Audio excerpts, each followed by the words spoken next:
17 رمضان المبارک کو یوم الفرقان کہا جاتا ہے۔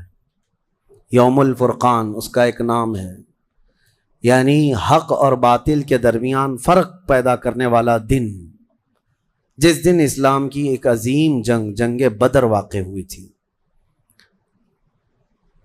مجھے احباب سے یہ گزارش ہوئی، یہ خواہش ظاہر کی گئی کہ آج اصحاب بدر کے متعلق پھر سے میں یہاں پر ذکر کروں اور ان کے ناموں کی انشاءاللہ آج تلاوت بھی کروں۔ اس کی وجہ یہ ہے کہ ہمیں یہ ضروری ہے کہ ہمارے بچوں میں یہ عظیم تاریخوں کو منتقل کرتے رہیں۔ کربلا تو ہر سال سنتے ہیں، لیکن پھر کیوں سناتے ہیں؟ اس لیے کہ بار بار سننے سے جذبہ جوان رہتا ہے۔ ہمارے بچوں کو یہ کہانیاں نہیں ہیں، بلکہ ان کے جذبوں کو جوان رکھنے اور حوصلوں کو بلند رکھنے والی یہ دوائیاں ہیں۔ جنگ بدر جس کو 14 صدیاں گزر گئے، لیکن ظالم کفار آج بھی بھول نہیں سکے۔ جنگ بدر کا ایک رخ پوری دنیا جانتی ہے، بلکہ سب چڑھ چڑھ کر کے بیان بھی کرتے ہیں اس کو، یہ دشمنان اسلام۔ اس کا پس منظر کیا تھا، وہ کیوں ہوئی تھی، اس پر کوئی کلام نہیں کرتے، کیونکہ درد مرنے کا زیادہ ہوتا ہے۔ تو یہ مرے زیادہ تھے، اس میں 70 کافر مرے تھے اور 70 قیدی بن کر کے آئے تھے۔ پوری جنگ بدر میں ان کفار کو صرف یہی دکھتا ہے کہ 70 لوگوں کو مارا اور 70 کو پکڑ کر کے قیدی بنا لیا۔ پوری جنگ بدر میں یہی نظر آتا ہے۔ لیکن میرے عزیزو، اگر انصاف کی عینک رکھنے والا غور سے ان حالات کو پڑھے گا تو اس نتیجے کو پہنچے گا، اسلام میں یہ جتنی جنگیں ہوئیں جس میں حضور پاک صلی اللہ تعالیٰ علیہ وسلم تشریف لے گئے، اکثر کا تعلق ڈیفنس سے ہے، یہ ڈیفینسیو رہی ہیں۔ اب میں آپ کو ایک چیز بتاتا ہوں، کیونکہ جنگ بدر کے احوال بتانے سے پہلے اس کا پس منظر بتانا ضروری ہے کہ کیوں ہوئی۔ اچھا، یہ بھی میں آپ کو کلیئر بتا دوں کہ یہ پہلی جنگ نہیں ہے۔ جیسے کہ مشہور ہے نا جنگ بدر، اس سے پہلے بھی چھوٹی چھوٹی جنگیں ہوئی ہیں، لیکن جو بڑی جنگ جس میں مقابلہ ہوا اور جس میں اللہ نے روشن فتح عطا کی، وہ بدر کی جنگ ہے، 17 رمضان المبارک 2 ہجری کو۔ انشاءاللہ میں سیرت کے درس میں عرض کروں گا، جنگ بدر سے پہلے بھی 6 جنگیں ہوئی ہیں تقریباً، جس میں کچھ صحابہ گئے تھے، کچھ میں حضور بھی گئے تھے، کچھ میں ہلکی پھلکی مڑبھیڑ ہوئی اور کسی میں جنگ نہیں ہوئی۔ لیکن جو بڑی یعنی صف آرا ہو کر جنگ ہوئی تھی، وہ جنگ بدر یہی 17 رمضان المبارک والی، یہ پہلی ہے۔ جیسے کہ ایک بدر اولا بول کر کے ایک جنگ مشہور ہے، اور بدر ثانیہ اس کو کہتے ہیں، یہ 17 رمضان المبارک والی۔ میں اس کو انشاءاللہ سیرت کے بیان میں عرض کروں گا۔ آج اس پر ہم فوکس کرتے ہیں کہ کیوں ہوئی۔ 13 سال مکہ مکرمہ میں نبی پاک صلی اللہ تعالیٰ علیہ وسلم نے گزارے اعلان نبوت کے بعد۔ ویسے تو 53 سال آپ وہاں رہے، 13 سال اعلان نبوت کے بعد کیا کیا تکلیفیں نہیں اٹھائیں۔ آپ نے سیرت کے درس میں بھی سنا ہوگا، اس رسول محترم صلی اللہ تعالیٰ علیہ وسلم کو مارا بھی گیا، پیٹا بھی گیا، ان کے ساتھیوں کو طرح طرح کے عذابات دیے گئے۔ تاریخ آج محفوظ ہے، لیکن ظالموں کو یہ نظر نہیں آتا آتنک کون پھیلایا ہوا تھا۔ یہی کفار تھے، یہ مشرکین تھے، یہ دہشت گرد تھے۔ مجھے بتاؤ، رسول پاک کے غلاموں کو سولی پر لٹکا کر ان کی ناک کاٹنا، ان کے کان کاٹنا، ان کے ناخنوں کو پکڑ سے کھینچنا، کیا یہ دہشت گردی نہیں ہے؟ حضور پاک صلی اللہ تعالیٰ علیہ وسلم کے چہیتے صحابی حضرت عمار بن یاسر کو انہوں نے آگ میں جلایا تھا۔ حضرت بلال حبشی کو تو روزانہ رسی پیر میں ڈال کر کھینچا جاتا تھا۔ حضرت عامر بن فہیرہ، حضرت ابو فقیہہ، حضرت خباب ابن الارت، حضرت خبیب ابن عدی، حضرت سیدہ سمیہ، ان کو تو گھوڑے کے پیروں میں باندھ کر کے شہید کر دیا گیا تھا۔ کیسے طرح طرح کے عذابات دیے تھے کفار مکہ نے، ایک دو نہیں ہے، ظلم کی ایک لمبی داستان ہے۔ اور پھر پلس اس پر نبی پاک صلی اللہ علیہ وسلم کو ان کے خاندان سمیت سوشل بائیکاٹ کر کے رکھنا۔ حضور نے 3 سال تک 2 پہاڑیوں کے بیچ کے درے میں گزارے ہیں، اور ایسے کہ پورے مکہ والے پہرا لگا کر بیٹھتے تھے 24 گھنٹے تک نگرانی، کہ کوئی جا نہ پائے حضور تک، ان کے خاندان تک۔ ان دنوں میں نبی پاک صلی اللہ علیہ وسلم پتے کھاتے رہے اور چمڑوں کو ابال کر کے پانی میں وہ کھاتے رہے. 3 سال گزرے ہیں. جبکہ مشرکین مکہ میں سے ہی کچھ اہل خیرت جو تھے انہیں رحم آ گیا ان معاملات کو, اور انہوں نے یہ معاہدہ توڑا. وہ آ کر کے, کوئی دوسرے نہیں, صحابہ نے نہیں, جو کافر تھے انہی میں سے 10-12 لوگ, انہوں نے دیکھا اتنی تکلیف یہ ہم میں ہی سے تو ہے, اور وہ بھی قریش خاندان جو ہم میں سے سب سے معزز خاندان ہے, اس کا ایسا بائیکاٹ کرنا کہ ان تک ایک چاول کا دانہ نہ پہنچے. یہ کیسی مصیبتیں ڈال کر رکھی گئیں اپنے بھائیوں پر. مشرکین نے خود یہ توڑا تھا معاہدہ, اور پھر ان کو ہر طرح کے سہولیات مہیا کر دی تھی حضور کے خاندان کو. یہ تکلیفیں 70 صحابہ مکہ چھوڑ کر کے حبشہ جا چکے تھے ہجرت کر کے. معمولی بات ہے, آپ کے محلے سے 4 لوگ جائیں کیا حالات ہوتے ہیں. یہ آج ظالم کتے جو ہے گھروں کے اوپر دروازوں پر زبردستی کا بورڈ لگا کر کے پلائن کرتے رہتے ہیں, ہاں, کہ یہاں سے محلہ خالی ہو رہا ہے مسلمانوں کی وجہ سے, ایک ہندو گھر یہاں سے شفٹ ہو رہا ہے, ہجرت کر رہے ہیں, مائگریٹ کر رہے ہیں. یہ ناٹک ہے, کوئی چیز نہیں. کبھی تم نے تاریخ یہ بتائی کہ 70 صحابہ جو اپنا گھر بار سب چھوڑ کر, جس میں خود رسول اللہ کی بیٹی بھی ہے, حضرت رقیہ اور حضرت عثمان غنی, دونوں حضور کے داماد بھی, حضور کی بیٹی بھی ہیں, یہ حبشہ چلے گئے تھے ہجرت کر کے. حضور صلی اللہ علیہ وسلم کے خاندان کے کتنے لوگ, حضرت جعفر طیار مولا علی کرم اللہ وجہہ الکریم کے سگے بھائی ہیں. حضور پاک صلی اللہ علیہ وسلم کے خاندان کے کتنے لوگ نکل کے جا چکے تھے حبشہ میں, ایتھوپیا. عرب لوگ افریقہ میں جا کر کے رہ رہے ہیں. اور پھر اس کے 3 سال کے بعد حضور خود ہجرت کر کے چلے گئے مدینہ. تو حضور ہجرت کر کے گئے تو کیا اکیلے گئے؟ 1 سال نہیں گزرا تھا کہ مکہ میں جتنے مسلمان تھے سب کے سب ہجرت کر کے مدینے چلے گئے. مکہ والوں کو سکون سے رہنا چاہیے نا, بات ہو گئی نا. میں آپ کو بتا دوں, کفار و مشرکین کبھی کسی بات سے راضی نہیں ہوتے, اور نہ کبھی یہ سکون, ذہنی سکون ان کو نہیں حاصل ہو سکتا. تم اگر کوئی محلہ چھوڑ کر کے بھی چلے گئے تو تمہارے سے دشمنی ان کی کم نہیں ہوتی. جو دشمن ہے وہ دور بیٹھ کر کے ہی جلتا رہتا ہے کہ وہاں سکھ سے کیوں رہ رہے ہیں یہ لوگ, یہاں سکون سے کیوں رہ رہے ہیں لوگ. مدینے جب رسول پاک اور ان کے صحابہ گئے تو مکہ والوں کو تو جو معاملہ تھا ختم ہو گیا. جن سے تمہاری روزانہ لڑائی ہوتی تھی وہ جا چکے, نہ ان کے صحابہ ہیں نہ وہ رسول پاک وہاں پر ہیں. نہیں, اس کے باوجود ان کفار مکہ نے کیا کرنا شروع کیا, 10 لوگ 15 لوگ 20 لوگ کبھی جتھا بنا کر کے مدینے تک جاتے تھے. رات کے وقت وہاں کے مسلمانوں کے باغیچے کھجوروں کے جلا کے آ جاتے, اور کبھی اگر 2-4 صحابہ مسلمان باہر نظر آتے تو ان کو پکڑ کر پیٹتے تھے, مارتے تھے. کہاں پر؟ مدینے میں جا کر. جب اس قدر ظلم بڑھ گیا تب میں آپ کو بتاؤں 13 سال کے بعد اللہ نے جہاد کا حکم نازل فرمایا. اے محبوب کھڑے ہو جائیں اور جو آپ سے لڑ رہے ہیں ان سے مقابلہ فرمائیں. 13 سال تک تو کبھی لڑنے کا حکم نہیں آیا.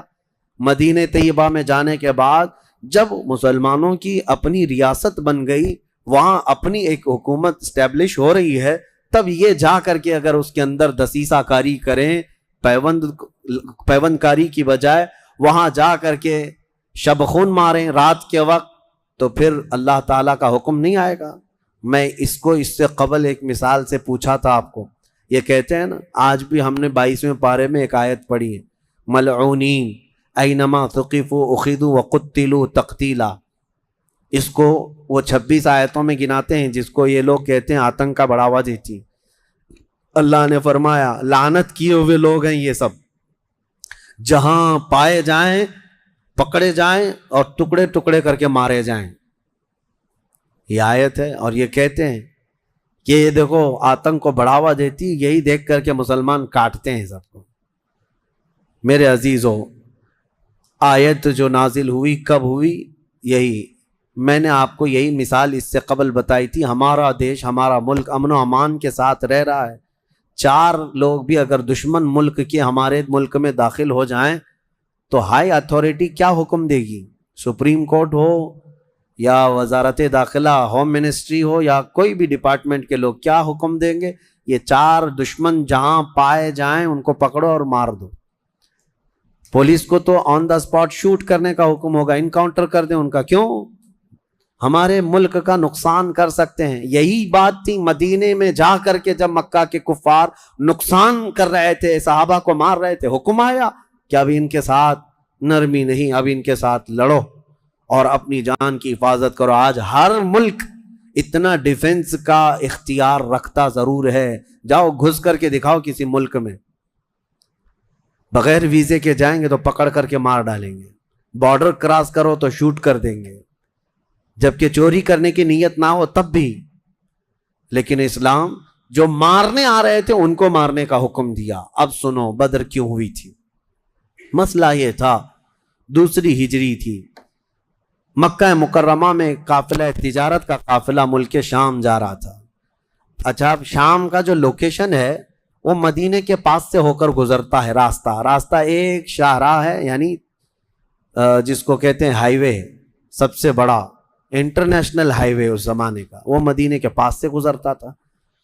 تو ملک شام تجارت کے لیے جو جانے والے ہوتے تھے مکہ سے, وہ اسی راستے سے جاتے, مدینے کے پاس سے قریب سے گزرتا. قریب کا مطلب بہت قریب بھی نہیں. تو نبی پاک صلی اللہ علیہ وسلم نے فرمایا جب تک ہمارا مکہ والوں سے امن کا ایگریمنٹ نہ ہو جائے, معاہدہ نہ ہو جائے, ہم ان کا ہر راستہ بھی روکیں گے, ہم ان کا راستہ بھی روکیں گے. ہوتا ہے یا نہیں؟ اگر آپ کا کسی دوسرے سے جھگڑا ہو جائے تو آپ آس پاس کے راستے بھی بلاک کر دیں گے کہ دشمن ادھر کے راستوں کو بھی استعمال نہ کرے. یہی معاملہ تھا. حاج جو ہے دنیا کو میں بتاؤں, یہ راستہ روکنے والی بات کو بھی میں بتاتا ہوں. کہتے ہیں کہ مکہ والے تجارت کے لیے ملک شام جا رہے تھے تو ان کا راستہ روکنے کا کیا حق تھا؟ مدینے والوں کو کیا حق تھا؟ آج مجھے بتاؤ, جس ملک سے تمہاری دشمنی ہو جائے کیا وہ اپنا فلائی زون تمہیں یوز کرنے دے گا؟ تمہارا پلین بھی اڑ کے جا سکے گا اس ملک کے اوپر سے؟ سعودی نے تو ابھی بین کر رکھا تھا قطر کو, اس کا نہ پلین اترتا نہ ہی ہوائی اسپیس استعمال کر سکتا تھا. قطر جو ہے کوئی چیز استعمال نہیں کر سکتے. ان کی آپسی دشمنی میں جب یہ راستے بند کر سکتے ہیں, آپسی دشمنی تھی یہ, کون سی اسلام اور کفر کی دشمنی.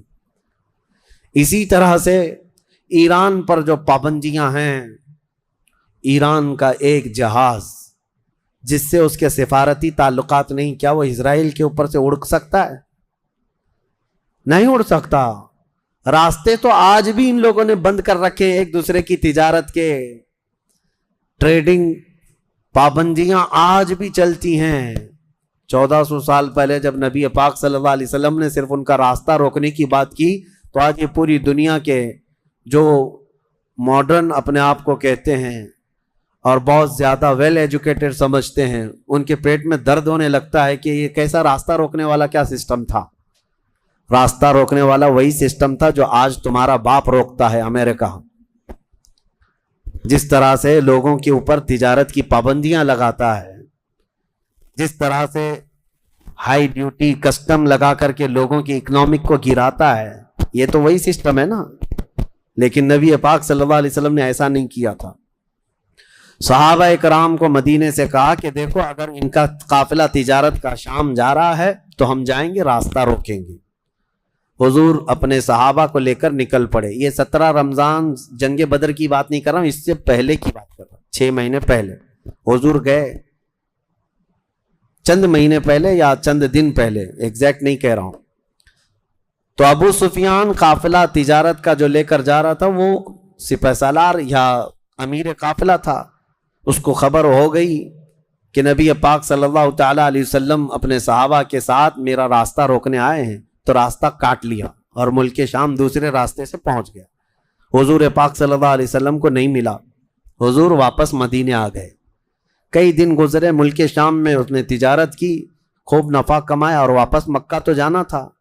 تو مکہ جب جانے لگا تو پھر میرے آقا کو خبر آئی. نبی پاک صلی اللہ علیہ وسلم نے پھر صحابہ سے کہا کہ چلو پھر سے اس کا راستہ روکتے ہیں. پھر گئے, لیکن اس بار ابو سفیان پھر خبر پا کر کے دوسرے راستے سے چلا گیا مکہ. لیکن مکہ پہلے ہی ابو سفیان نے قاصد بھیج دیا تھا, کہا تھا کہ محمد اور ان کے ساتھی تمہاری تجارت کو لوٹ لیں گے، ختم کر ڈالیں گے، قافلہ تمہارے ہاتھ نہیں آئے گا، تم ہماری مدد کے لیے آؤ۔ یہ قاصد مکہ جیسے ہی پہنچا وہاں کھلبلی مچ گئی، سب جمع ہو گئے جتنے خاندان تھے کہ ہمارا بھی مال ہے، ہمارا بھی مال ہے۔ اور ابو جہل تو بھڑکا رہا تھا، خوب بھڑکا رہا تھا، سب کو جمع کر لیا۔ لیکن اتفاق ایسا کہ وہ مکہ والوں کے نکلنے سے پہلے ابو سفیان اپنی تجارت کا قافلہ صحیح سلامت مکہ لے کر پہنچ گئے، بات ختم ہو گئی، تجارت کا قافلہ آ گیا۔ جو سمجھ بوجھ والے تھے انہوں نے خیر منائی، کہا کہ چلو ہمارا مال پہنچ گیا، اب ضرورت نہیں جانے کی۔ لیکن ابو جہل کسی بات پر خاموش نہیں تھا، کہا کہ نہیں، ہم محمد اور ان کے ساتھیوں کو مزہ چکھائیں گے کہ انہوں نے روکنے کی کوشش کیوں کی۔ اگر آج ہم ان کا مقابلہ نہیں کریں گے تو آگے ہماری تجارت کے لیے بڑے مسئلے پیدا ہو جائیں گے۔ اور اس کے بعد سب کو بھڑکاتا رہا، کتنے بہت سارے چھوڑ کر چلے گئے، لیکن پھر بھی ابو جہل کے بہکاوے میں جتنے آئے وہ 1000 کی تعداد میں تھے، اور وہ لوگ پورے ہتھیار سے لیس ہو کر ساز و سامان سب لے کر کے نکل پڑے مدینے آنے کے لیے، کہ مدینے جا کر کے ان کا سب اینٹ سے اینٹ بجا کر کے آئیں گے۔ اب نبی پاک صلی اللہ علیہ وسلم راستے میں نہیں تھے، 2 بار گئے اور واپس آئے، قافلہ روکنے کے لیے واپس آئے۔ لیکن جیسے ہی حضور کو یہ خبر ہو گئی کہ وہ لوگ مدینے پر حملہ کرنے کے لیے نکل رہے ہیں، اصل وجہ سن لیجئے بدر کی اصل وجہ، جب وہ لوگ 1000 کی تعداد میں مکہ سے نکل چکے تھے اور میرے آقا کو یہ خبر مل گئی، مخبر نے آ کر بتایا کہ جنگ کی تیاری سے مدینے کے اوپر حملہ آور ہونے کے لیے نکلے ہیں مکہ کے لوگ۔ اب نبی پاک صلی اللہ علیہ وسلم نے صحابہ سے فرمایا کہ ان کو مدینے پہنچنے مت دینا، اگر مدینے آ گئے تو مدینے کو توڑ پھوڑ کریں گے، شہر میں داخل ہوں گے، جنگ ہوگی تو کچھ نہ کچھ گھر ٹوٹیں گے، کسی کی آبادی اجڑے گی، کچھ نہ کچھ نقصان ہوگا، لہذا ہم خود مدینے سے باہر نکلتے ہیں۔ نبی پاک صلی اللہ علیہ وسلم اب اس ارادے سے اپنے صحابہ سمیت باہر نکلے۔ اس میں تعداد مختلف روایات کے مطابق 313، 314، 315، 319 اور ایک میں 360 اصحاب بدر کی تعداد پہ الگ الگ روایات ہیں۔ 313 صحابہ کی روایت بہت سارے محدثین نے روایت کی ہے، اور 360 کی بھی روایت ہے، 360 لوگ بھی تھے۔ بہرحال وہ اس طور پر کہ بچے دوسرے لوگ سب ملا کر کے کسی نے شمار کیا اور کسی نے صرف خالص جنگ کرنے والوں کو شمار کیا۔ اس میں سارے بڑے بڑے اجلہ صحابہ ہیں، سیدنا ابو بکر صدیق، سیدنا عمر فاروق، سیدنا حیدر کرار، علی مرتضیٰ رضی اللہ تعالیٰ، دیگر اصحاب۔ ہاں، حضرت عثمان غنی رضی اللہ تعالیٰ عنہ اس میں شامل نہیں تھے۔ اس کی وجہ یہ تھی کہ حضور صلی اللہ علیہ وسلم کی بیٹی حضرت رقیہ بیمار تھیں، مدینے میں تھی۔ نبی پاک صلی اللہ تعالیٰ علیہ وسلم نے حضرت عثمان سے کہا کہ تم اپنی اہلیہ میری بیٹی کی تیمارداری میں رہو، تمہیں بدر میں شریک ہونے کا برابر ثواب دیا جائے گا۔ حضرت عثمان غنی مدینے میں تھے، اسی وجہ سے آج بھی اصحاب بدر کے ناموں کی جب تلاوت ہوتی ہے نا تو حضرت عثمان کا نام بھی اس میں آتا ہے۔ وہ اگرچہ جنگ میں گئے نہیں تھے لیکن اسماء بدر میں ان کا نام شامل ہے، آپ پڑھ کر کے دیکھنا یا سننا تو حضرت عثمان غنی کا بھی نام ہے، کیونکہ مال غنیمت جب تقسیم ہو رہا تھا تو حضور نے حضرت عثمان کو بھی اس میں سے حصہ دیا تھا۔ خیر، جب نبی پاک صلی اللہ تعالیٰ علیہ وسلم یہ صحابہ کو لے کر نکلے، اب مدینے سے 160 کلومیٹر مکہ کی طرف کا یہ راستہ ہے بدر۔ بدر ایک علاقے کا نام ہے، وہاں ایک کنواں تھا جس کا نام بدر تھا، جس کی وجہ سے اس علاقے کا نام بدر پڑا۔ اب حالات دیکھیں کیسے آزمائش کے بڑھتے گئے۔ میں مختصراً انداز میں آپ کے سامنے رکھوں گا۔ یہ جنگ کا پس منظر تھا، حضور لڑنے کے لیے گئے نہیں تھے بلکہ ڈیفینس کے لیے، کہ مکہ والے نکل چکے تھے۔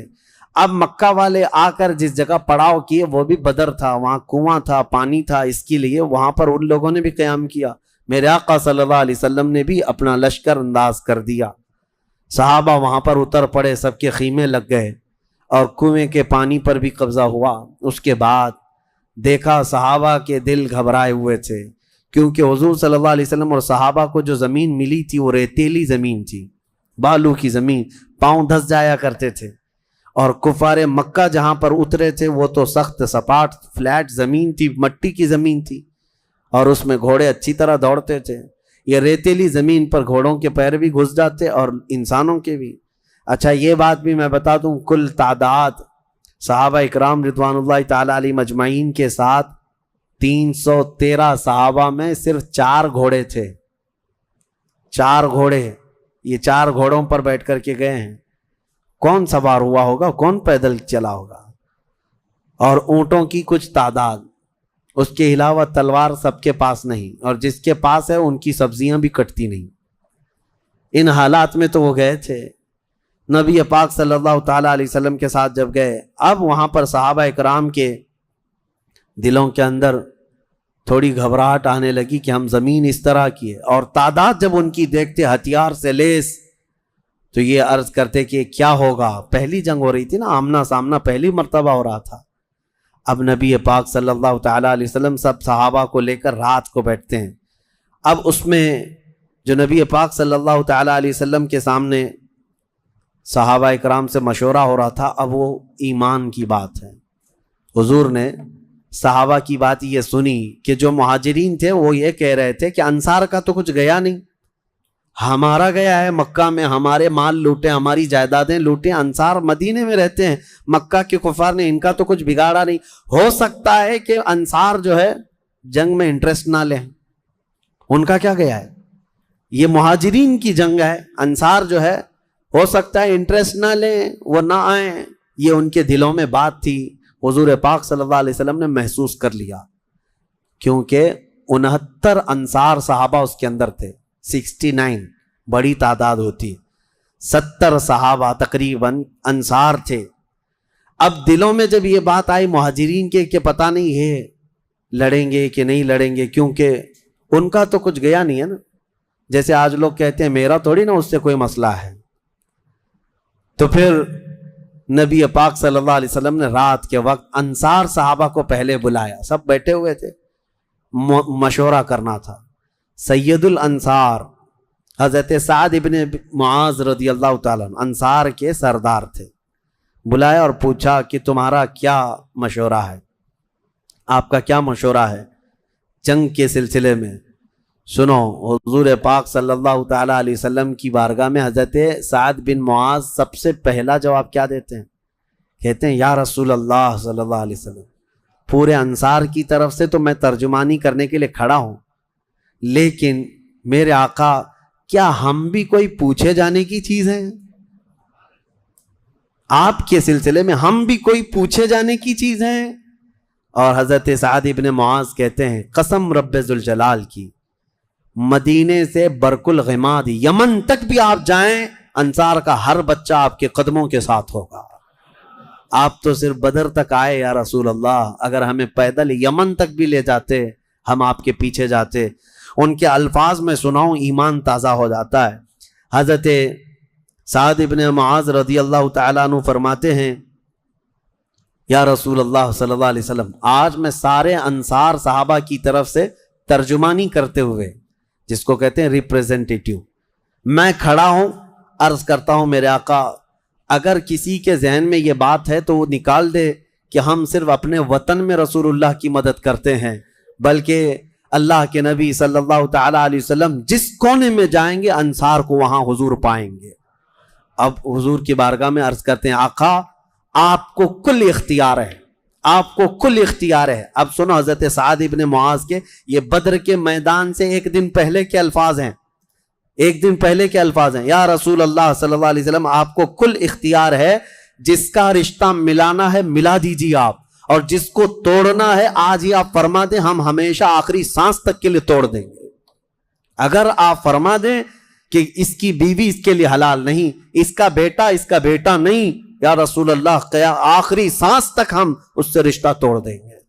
یہ بدر میں جانے سے پہلے حضرت سعد ابن معاذ کہتے ہیں جس کا رشتہ آپ ملانا چاہیں میرے آقا ملا دیں, اور جس کا ختم کرنا چاہتے ہیں توڑ دیں, اور جس کو موجودہ حالات میں رکھنا چاہتے ہیں میرے آقا پسند فرما لیں, اور ہمارے مال آپ کے لیے حاضر ہیں یا رسول اللہ, اور ہمارے جس قدر منشا ہو قبول فرمائیں. ہاں حضرت سعد ابن معاذ کہتے ہیں ہمارے پاس جو کچھ بھی ہے یا رسول اللہ یہ ہمارا مال حاضر ہے. اب یہ دیکھو ادب کے الفاظ, حاضر ہے یا رسول اللہ, جتنا آپ کو چاہیے ہمارا پورا مال قبول کر لیں اور جتنا چاہے چھوڑ دیں, اور قسم رب ذوالجلال کی جو آپ نے چھوڑ دیا وہ دنیا کی سب سے بری چیز ہے ہمارے لیے، جو آپ نے قبول کیا وہ ہمارے لیے سب سے عمدہ چیز ہے۔ یہ بدر کے میدان میں حضرت سعد ابن معاذ رضی اللہ تعالیٰ عنہ کی تقریر چل رہی ہے، اور اس کے بعد حضور پاک صلی اللہ تعالیٰ علیہ وسلم کی بارگاہ میں یہ کہتے ہیں، یا رسول اللہ، قسم اس رب ذوالجلال کی جس نے آپ کو سچی نبوت کے ساتھ بھیجا، اللہ کی قسم اگر آپ ہمیں حکم دیں سمندر کو چیر کر نکل جانا ہے، رب ذوالجلال کی قسم یا رسول اللہ، انصار کا ہر بچہ سمندر میں کود پڑے گا۔ یہ بدر سے پہلے کی تقریر۔ اب ان کی تقریر سن کر حضور بڑے خوش ہوئے۔ میرے آقا صلی اللہ تعالیٰ علیہ وسلم نہایت ہی خوشی کا اظہار فرماتے ہیں، اور اس کے بعد پھر حضرت مقداد بن اسود ایک صحابی ہیں، کھڑے ہوتے ہیں، پوچھا یا رسول اللہ صلی اللہ علیہ وسلم، آپ صحابہ سے مشورہ لے رہے ہیں کس بات کا؟ کہا جنگ ہونا چاہیے نہیں ہونا چاہیے؟ حضرت مقداد بن اسود کہتے ہیں یا رسول اللہ، ہم بنی اسرائیل نہیں ہیں جنہوں نے موسیٰ علیہ السلام سے کہا تھا اے موسیٰ آپ اور آپ کا خدا جائیے قوم جبارین سے لڑیے، ہم یہاں بیٹھ کے دیکھیں گے۔ نہیں یا رسول اللہ، ہم امت محمدیہ ہیں، جہاں میرے آقا کا پسینہ گرے گا ہم سب کا خون کا قطرہ وہاں گرے گا، جب تک ہمارے جسم میں آخری قطرہ بھی خون کا باقی ہے ہم میں سے کوئی پلٹنے کا تصور بھی نہیں کرتا۔ یہ رسول پاک صلی اللہ علیہ وسلم کے چہیتے صحابہ کی تقریریں تھیں، سب کے جذبے جوان تھے، کوئی لوٹنا نہیں چاہتا، کوئی پلٹنا نہیں چاہتا۔ اب صحابہ کو باہر کر کے حضور خیمے میں چلے گئے۔ اب سنو، حضور پاک صلی اللہ تعالیٰ علیہ وسلم جیسی ہی خیمے میں گئے جہاں آج مسجد عریش بنی ہے، اس کو عریش کہا جاتا حضور کے خیمے کو۔ حضور سجدے میں گر گئے۔ سجدے میں گرنے کے بعد نبی پاک صلی اللہ تعالیٰ علیہ وسلم اتنا گریہ وزاری کر رہے تھے، اتنا رو رہے تھے سجدے میں حضور پاک صلی اللہ علیہ وسلم، اور جو صحابی ان کی خدمت میں کھڑے تھے وہ کہتے ہیں نبی پاک صلی اللہ تعالیٰ علیہ وسلم کی الفاظ میں سن رہا تھا، ابتحالات کو عرض یوں کر رہے تھے، اے اللہ، ایک چھوٹی سی فوج، ایک چھوٹی سی جماعت تیرے دین کی نصرت کے لیے میدان میں اتری ہے، اے اللہ اگر اس جماعت کی تو کل مدد نہ کرے گا تو قیامت تک اس روئے زمین پر کوئی سجدہ کرنے والا نہیں آئے گا، اے اللہ قیامت تک کوئی تیری عبادت نہیں کر سکے گا۔ یہ محبوبانہ انداز ہے میرے آقا کا، یہ کوئی دھمکی نہیں اللہ کو، رب تعالیٰ کی بارگاہ میں گڑ گڑانا کہ مولا اگر ان کی مدد نہیں کرے گا تو پھر کون تیری عبادت کرے گا۔ اور اس کے بعد اچانک حضور صلی اللہ علیہ وسلم اٹھے سجدے سے، پیشانی چمک رہی تھی اور حضور مسکرا رہے تھے۔ دو صحابہ کھڑے تھے، کہا یا رسول اللہ صلی اللہ علیہ وسلم، آپ اتنی گریہ وزاری کرتے کرتے بھی مسکرانے لگے۔ کہا میرے رب نے میری ڈھارس بندھا دی، مبارک ہو، بشارت ہو، میں نے ابھی ابھی جبرائیل کو جنگی لباس پہن کر اترتے دیکھا، جبرائیل امین آ گئے ہیں۔ وہ صحابہ دوڑے دوڑے گئے، باہر جا کر کہے مبارک ہو اللہ کے نبی کو مدد آ گئی ہے۔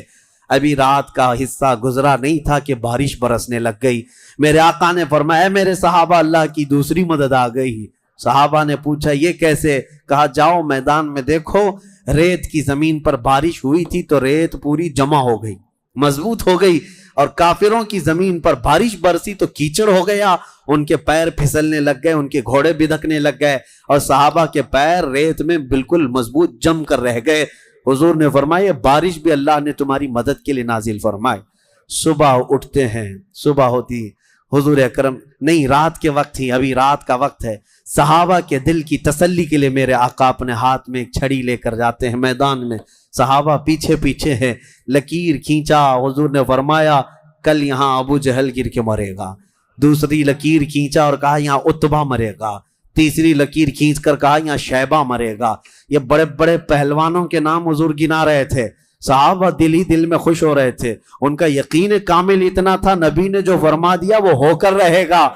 رات کے وقت ہی صحابہ کو یہ معلوم تھا ان کفار کے کتنے وکٹ گرنے والے ہیں، کتنے پہلوان زمین بوس ہونے والے ہیں، کتنے موت کی گھاٹ پہنچنے والے ہیں، صحابہ کو یہ معلوم ہو گیا تھا اور دل چوڑے تھے، سینے کشادہ تھے۔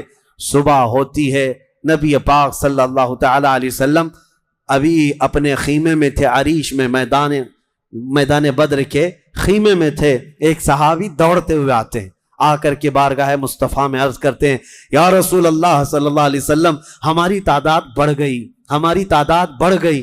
حضور پاک صلی اللہ علیہ وسلم سے وہ کہہ رہے ہیں پہلے کافروں کی تعداد اتنی زیادہ تھی، 1000 کی تعداد، صحابہ دیکھتے گھبرا جاتے، اور اس پر وہ کمینے کیا کر رہے تھے؟ رات بھر ناچ رہے تھے، گانے گا رہے تھے، کباب بھون رہے تھے اور نعرے لگا رہے تھے جیت ہماری، جیت ہماری، جیت ہماری، جیت ہماری۔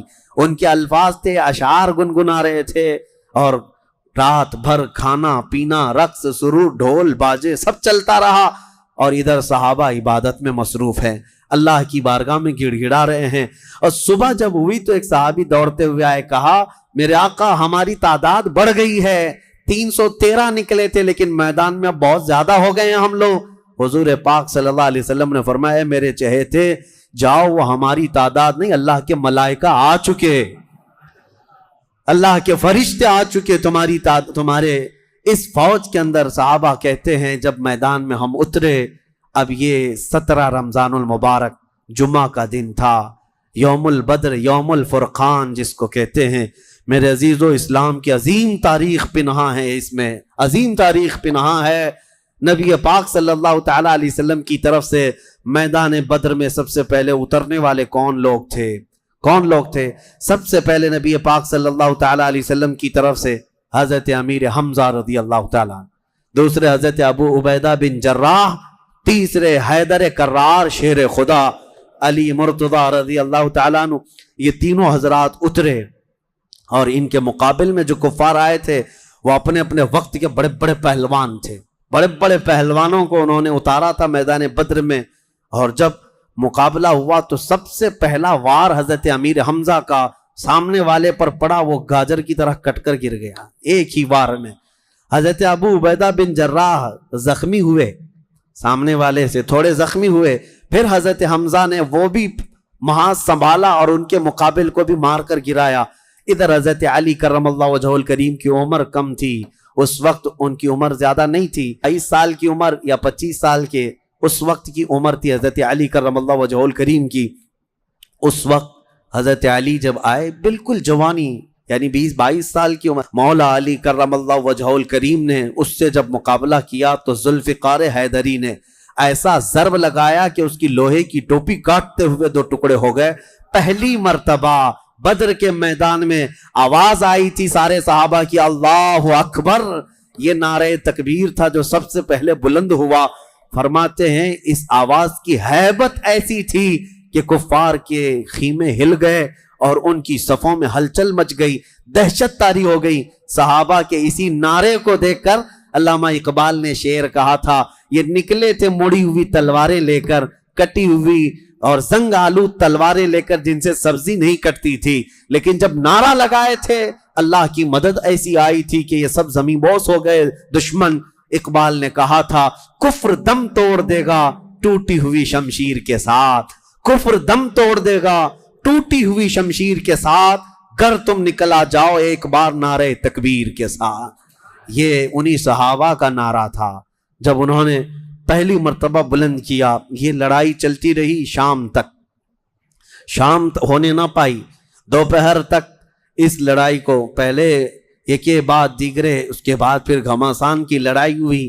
لیکن کفار مکہ میں سے کچھ لوگ کہتے ہیں ہم تو بڑے حوصلوں سے آئے تھے لڑنے کے لیے، بڑے حوصلوں سے آئے تھے، جن کو یہ مدینے میں مکہ میں پکڑ کے مارتے تھے وہ آج ان کے مقابل میں تھے، کوئی کسی کا غلام تھا، کوئی کسی کا رشتہ دار بھی تھا، لیکن مقابلے میں جب آئے وہ کفار مکہ کہتے ہیں ہم تو بڑے ہمت کے ساتھ لڑنے کے لیے آئے تھے، لیکن جب ہم لڑنے جا رہے تھے تو ہمارے مقابل میں اجنبی لوگ آ رہے تھے، اجنبی لوگ آ رہے تھے، اور ان کی ہیبت ایسی طاری ہوتی کہ ہم نے ان کو نہ مکے میں کبھی دیکھا تھا نہ مدینے میں کبھی دیکھا تھا۔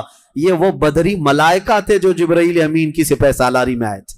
اب یہاں ایک بات میں بتانا چاہتا ہوں، ایک فرشتہ اتر جائے کافی ہے۔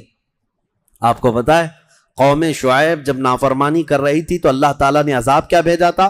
جبرائیل امین علیہ السلام کو اتارا تھا، انہوں نے ایک چیخ ماری تھی، چنگھاڑ، اور ان کی آواز کی ہیبت سے جتنے پہاڑوں میں تھے یہ قوم شعیب سب کے بھیجے کانوں سے نکل آئے تھے اور زمین پر گر کر مر گئے تھے۔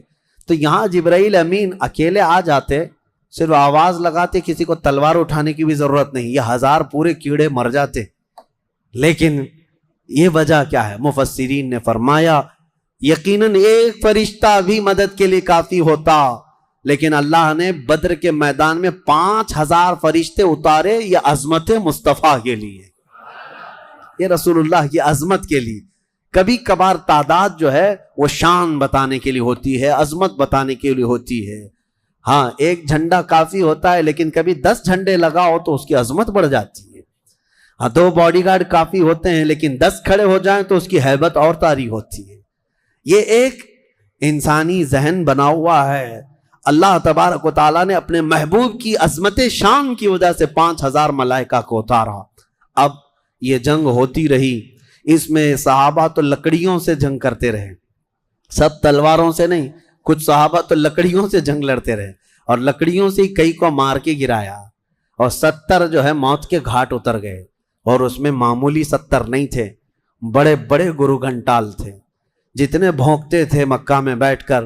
ابو جہل مر گیا، حضرت بلال حبشی کا آقا امیہ بن حرب وہ مر گیا، اور کئی ایسے بڑے بڑے عتبہ شیبہ جیسے بڑے بڑے کافر، یہ سب کے سب موت کے گھاٹ اتر گئے۔ بدر کی ایک لڑائی ایسی کہ اچھے اچھوں کی جڑ کاٹ کر رکھ دیا۔ اب یہاں پر حضور پاک صلی اللہ تعالیٰ علیہ وسلم کا رحم بھی دیکھیں۔ حضور ملاحظہ فرما رہے تھے، جب امیہ گر کر زخمی ہوا تھا، حضور نے جو صحابی لڑ رہے تھے کہا کہ روک دو اس کو۔ امیہ جو لڑ رہا تھا وہ بڑا ہٹا کٹا پیسہ والا مکہ کا بڑا آدمی تھا، تو جو صحابی لڑ رہے تھے انہوں نے گرا دیا، وہ زخمی ہو کر گرا۔ حضور نے فرمایا چھوڑ دو اس کو، وہ صحابی ہٹ گئے۔ حضور نے فرمایا بلال حبشی کو بلاؤ۔ بلال کہاں ہے؟ بلال آئے، کہا اے بلال آؤ، جتنا اس نے تڑپایا تھا خوب آج تم بدلا لو اس کے ساتھ، کیونکہ یہی وہ تھا جو حضرت بلال کو ایک ڈرم میں ڈال کر دن بھر رکھتا تھا، لوہے کی ایک ٹاکی بنا کر اس میں ڈال کر اوپر سے ڈھکن ڈال کر گرم دھوپ میں ان کو ایسی رکھ دیتا تھا، بغیر کھانا پانی دیے شام تک ان کو کھولا جاتا تو ان کا جسم پورا اجمرا ہو جاتا تھا۔ ان کی پیٹھ ایسی گل گئی تھی انگاروں میں سلانے کی وجہ سے کہ ریڑھ کی ہڈی دکھتی تھی۔ یہ حضرت بلال کے ساتھ کیا تھا۔ حضرت بلال حبشی نے مار کر اس کو ختم کیا۔ عدو اللہ، اور حضرت بلال مارتے وقت کیا کہہ رہے تھے یہ بھی سنیے، یہ صحابہ کا جذبہ ہے۔ کہتے ہیں اس کو قتل کیا اور یوں کہا انت عدو اللہ وعدو رسولنا، میں نے تجھے مار دیا ہے اس لیے کہ تو اللہ کا اور میرے حبیب کا دشمن تھا، یہ نہیں کہ مجھے تڑپاتا تھا، یہ نہیں کہ تو نے مجھے بہت مارا ہے اب چکھ لے مزہ۔ حضرت بلال یہ کہتے ہیں تو اللہ کا دشمن تھا اور میرے مصطفیٰ کا دشمن تھا، میں نے تجھے ختم کیا۔ یہ بدر کی وادی میں حضرت معاذ اور معوذ بن عفراء رضی اللہ عنہما، 2 چھوٹے بچوں پر جہاد تو ہے نہیں، لیکن یہ ضد کر کے اصرار کر کے حضور کے پاس آئے تھے، کہا ہمیں اجازت دے دے۔ میرے آقا نے ان کو اجازت دی تو یہ جنگ میں شریک ہوئے۔ حضرت عبد الرحمن بن عوف کہتے ہیں صاحب بڑے بڑے صحابہ، جنگ کے میدان میں نفسا نفسی کا عالم ہوتا ہے، اپنا ڈیفنس کرنا ضروری ہوتا ہے، کہاں سے تیر آئے کہاں سے تلوار آئے، لیکن یہ 2 بچے اس طرح سے میدان میں ہیں کہ حضرت عبد الرحمن بن عوف سے کہتے ہیں چچا ہمیں ایک بات بتائیے، ابو جہل کس کا نام ہے؟ حضرت عبد الرحمن بن عوف کہتے ہیں میں ہنس پڑا، ان کی عمر 13 سال کے آس پاس کی تھی۔ کہتے ہیں یہ کیا کرو گے تم؟ وہ سردار قریش ہے، پہلوان ہے مکہ کا۔ ان بچوں نے کہا ہم نے دیکھا تو نہیں مگر سنا ہے اس خبیث کے بارے میں کہ وہ ہمارے آقا کو گالیاں دیتا ہے، وہ ہمارے نبی کو گالیاں دیتا ہے۔ یہ اصل محافظین مصطفیٰ تھے، محافظین ناموس رسالت تھے، نبی پاک صلی اللہ علیہ وسلم کی عزت کے لیے۔ میرے عزیزو یہ بچے کھیلنے کے لیے ضد نہیں کر رہے تھے، جان ہتھیلی پر لانے کے لیے ضد کر رہے ہیں۔ حضور پاک صلی اللہ علیہ وسلم کی بارگاہ میں آئے، اور اس کے بعد حضرت عبد الرحمن بن عوف کہتے ہیں میں ابھی بات چیت کر ہی رہا تھا کہ ابو جہل سامنے گھوڑے پر بیٹھا جا رہا تھا، میں نے اشارے سے بتایا وہ دیکھو وہی مردود ہے جو گھوڑے پر جا رہا ہے۔ یہ دونوں بچے چیل کی طرح جھپٹ گئے اس کی طرف اور بھاگتے ہوئے اس کی طرف گئے۔ ابو جہل کو یہ ایکسپیکٹیشن ہی نہیں تھا، یہ امید ہی نہیں تھی کہ اس کے مقابل میں کبھی کوئی بچہ آ سکتا ہے۔ غرور و تکبر میں ہمیشہ وہ سوچتا تھا بڑے بڑوں سے ہی لڑنا ہے ہم کو، اور دیکھا تو چھوٹے بچے آئے، ایک بچے نے گھوڑے کی ٹانگ پر تلوار ماری، ابو جہل نیچے گر گیا، گھوڑا بھی گرا وہ بھی گرا، اور جیسے گرا دونوں اس کے سینے پر چڑھ کر بیٹھ گئے، سینے پر چڑھ کر بیٹھ گئے اور گردن پر تلوار رکھی۔ تو جانتے ہیں ظالم یہ زمانے بھر کا بڑا گستاخ اور گستاخوں کا باپ کیا کہتا تھا، عربی میں شعر کہہ رہا ہے اس وقت، کہتا ہے میں عرب ہوں موت سے ڈرتا نہیں، میں عرب ہوں موت سے ڈرتا نہیں، لیکن افسوس مجھے اس بات کا ہے کہ میرے مقابل کا آیا نہیں۔ اس کو افسوس یہ ہے کہ مجھے کوئی پہلوان نے مارا نہیں، مجھے چھوٹے بچے مار رہے ہیں۔ اور بعض لوگوں نے کہا کہ اس کی یہ خواہش تھی، کہا کاٹنا ہے تو گردن تھوڑا نیچے سے کاٹو، کیونکہ سب کٹے ہوئے گردنیں رکھی جائیں تو میری گردن تھوڑی اونچی دکھے۔ غرور و نخوت کبھی نہیں جاتا، گھمنڈ و تکبر کبھی نہیں جاتا۔ ان بچوں نے ختم تو کر دیا ابو جہل کو، اور مشہور ہے، کیا ہی بہترین کہا، ہم جیسے لاکھوں کروڑوں کی جوانیاں ان بچوں کے قدموں پر قربان، ہم ان کے ناخنوں تک بھی نہیں پہنچ سکتے جنہوں نے دفاع کیا ہے، ڈیفنس کیا ہے میرے مصطفیٰ کی عزت کا۔ اوروں نے کافروں کو مارا ہوگا، ان بچوں نے تو پورے کفر کو مارا ہے۔ اوروں نے جاہلوں کو مارا تو انہوں نے ابو جہل کو مارا ہے، جہالت کے باپ کو مارا ہے۔ اسی جنگ میں شہزادے حضرت معاذ کا مونڈھا کسی کافر نے مار کر کے ختم کر دیا، تلوار سے کندھے کو مار دیا، لیکن جذبہ ختم نہیں ہوا۔ اس بچے نے دوسرے ہاتھ میں تلوار لی اور لڑنا شروع کیا، اور اپنے ہاتھ کو پیر میں دبا کر کھینچ کے نکال دیا۔ یہ زیادہ دیر تک نہیں، یہ دونوں شہزادے لڑتے رہے میدان بدر میں۔ شام سے پہلے پہلے دونوں بچے بھی شہید ہوئے، حضرت معاذ بھی شہیدوں میں ہیں، حضرت معوذ بھی شہیدوں میں ہیں۔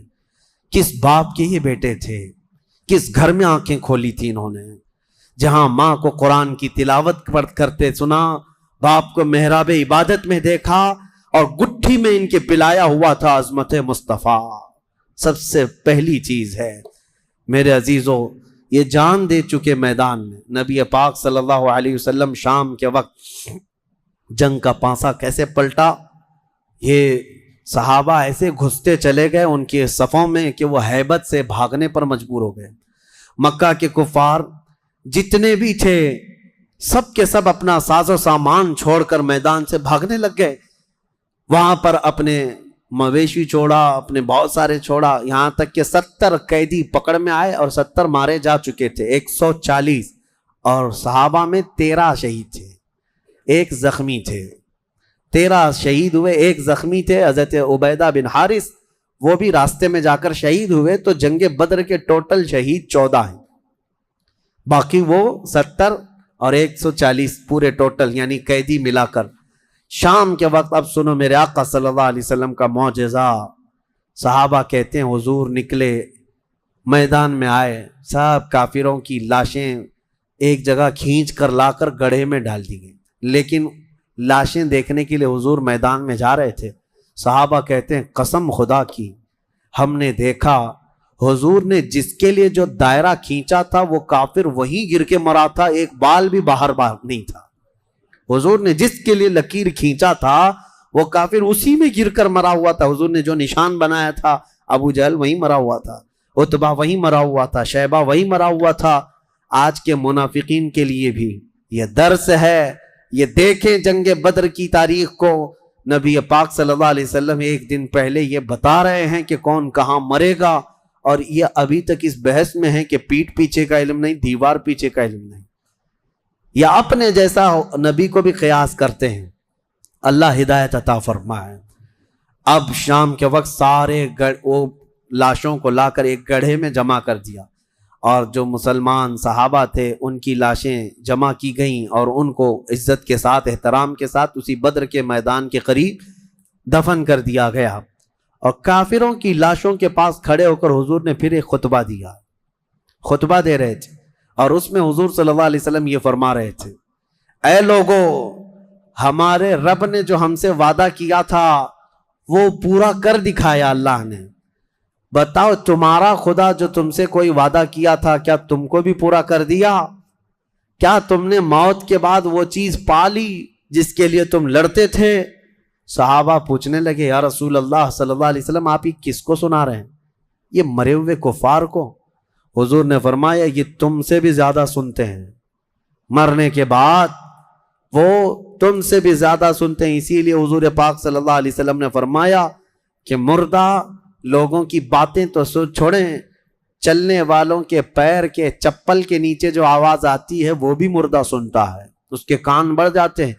اب مجھے بتاؤ میرے عزیزو، بدر میں مارے گئے ہوئے غلیظ قسم کے کافر جب باتیں سن سکتے ہیں تو اللہ کے اولیاء اپنی قبروں میں کیوں نہیں سنتے؟ انبیاء کرام اور اولیاء کرام اپنی قبروں میں نہیں سنتے؟ ہم جاتے ہیں اور اسی یقین کے ساتھ جاتے ہیں کہ وہ قبروں میں ہماری باتوں کو سنتے بھی ہیں، اور اللہ نے ان کو تصرف اور اختیار دیا ہو تو ہمارے حق میں اللہ کی بارگاہ میں سفارش بھی کرتے ہیں۔ یہ ہے جنگ بدر۔ اس کا خلاصہ یہی ہے کہ وہ اگرچہ 313 نہتے تھے لیکن یقین کامل تھا۔ اسی کو اقبال نے کہا ہے، یقین محکم عمل پہ ہم، جہاد محبت فاتح عالم، جہاد زندگانی میں ہیں یہ مردوں کی شمشیریں۔ کہ یہ وہ صحابہ تھے، ان کے بارے میں وہ کہتے ہیں اللہ کے شیروں کو آتی نہیں روبائی، اللہ کے شیروں کو آتی نہیں روبائی۔ یہ لومڑی کی طرح نہیں رہتے بلکہ ان کا عزم حوصلہ بڑا جوان تھا، اور میدان میں اترے تھے تو نہ یہ تلواروں کے بھروسے آئے تھے نہ ہاتھی گھوڑوں کے بھروسے آئے تھے، بلکہ ان صحابہ کا صرف یقین یہ تھا اللہ ہمارے ساتھ ہے، رسول ہمارے ساتھ ہے۔ اے مومنوں، آج اس بدر کی تاریخ کے بعد میں آپ سے بھی یہی کہنا چاہوں گا، آج جتنے بھی ابو جہل ناچ رہے ہوں ان کو ناچنے دو اور پکار کر کہو ان اللہ معنا، بے شک اللہ ہمارے ساتھ ہے، بے شک اللہ ہمارے ساتھ ہے۔ آزمائش ہوگی، امتحان ہوگا، کچھ تو مریں گے کچھ تو کٹیں گے، لیکن غلبہ حق کا ہی ہوگا۔ حل الحق یعلو ولا یعلی علیہ، فرمایا گیا حق ہمیشہ بلند ہو کر رہے گا، اس کے اوپر کوئی غالب نہیں آئے گا۔ ہو سکتا ہے صدیوں تک اس کو کوئی پکڑ کر کے رکھے، حق کو گرفتار کر کے رکھے، لیکن کبھی بھی وہ اس طرح نیست و نابود نہیں کیا جائے گا۔ قیامت تک حق کو بلند ہونا ہے۔ اللہ کریم ہم سب کو حق جماعت کے ساتھ زندہ رکھے اور ہمیں غلبہ اسلام کا وہ سنہرا دور عطا فرمائے، جب ہم دیکھیں ہمارے ہر گھر سے آواز آئے لبیک یا لبیک یا لبیک یا۔ آؤ آج کے اس بدر کی تاریخ کے بعد ہماری بزرگوں کی یہ عادت کریمہ رہی ہے کہ انہوں نے اصحاب بدر رضوان اللہ تعالی علیہم اجمعین کے ناموں کی تلاوت کو حرز جاں بنا کر رکھا ہے کہ بزرگوں نے فرمایا یہ 313 صحابہ کے ناموں میں اتنی تاثیر ہے کہ جو ان کے ناموں کی تلاوت کرتا ہے اللہ تعالیٰ اس کی کوئی دعا رد نہیں فرماتا۔ کئی حکایتیں حضرت دوانی رحمۃ اللہ علیہ، حضرت دارانی رحمۃ اللہ علیہ، انہوں نے کئی حکایتیں نقل فرمائی ہیں۔ فرماتے ہیں کہ پچھلے زمانے میں کئی ایسے حالات دیکھنے کو آئے جنہوں نے اسماء بدر رضوان اللہ علیہم اجمعین کی تلاوتیں کی ہیں، وہ راستے میں ڈاکوؤں سے محفوظ رہے۔ ایک صاحب تھے، وہ تجارت پر جا رہے تھے اور بیچ راستے میں سمندر میں ڈاکوؤں کی کشتیاں آئیں اس کی تجارت کے قافلے کو لوٹنے کے لیے، اور یہ اپنی کشتی میں اسماء بدر یعنی بدری صحابہ کے نام اپنے پاس رکھا اور تلاوت کرتا رہا۔ رات کے وقت کئی جگہ سے ڈاکوؤں نے حملہ کیا تو یہ اکیلا تھا۔ کہتا ہے میرے پیچھے سے اچانک ایک فوج آئی اور پھر وہ اچانک ان ڈاکوؤں سے لڑنے لگی، اتنا لڑی کہ وہ سب ڈاکوؤں کو مار کر ختم کیا، پورا پانی خون سے لال لال تھا۔ میں پڑھ کر کے دیکھا کہ یہ کون ہے، مدد کے لیے آئے ہیں۔ پلٹ کر کے میں نے پوچھا، آئی ہوئی جماعت نے کہا جن کے ناموں کی تو تلاوت کر رہا ہے ہم وہی اصحاب بدر ہے، رسول اللہ صلی اللہ تعالی علیہ وسلم کے ساتھی ہیں، اللہ نے ہمیں تصرف دیا ہے۔ میرے عزیزو، آج بھی وہ صحابہ جو شہید ہیں ان کے متعلق قرآن کیا کہتا ہے؟ مردہ مت سوچو بھی مت، کہنا تو دور کی بات ہے۔ اللہ نے فرمایا وہ زندہ ہیں، تمہیں اس کا شعور نہیں۔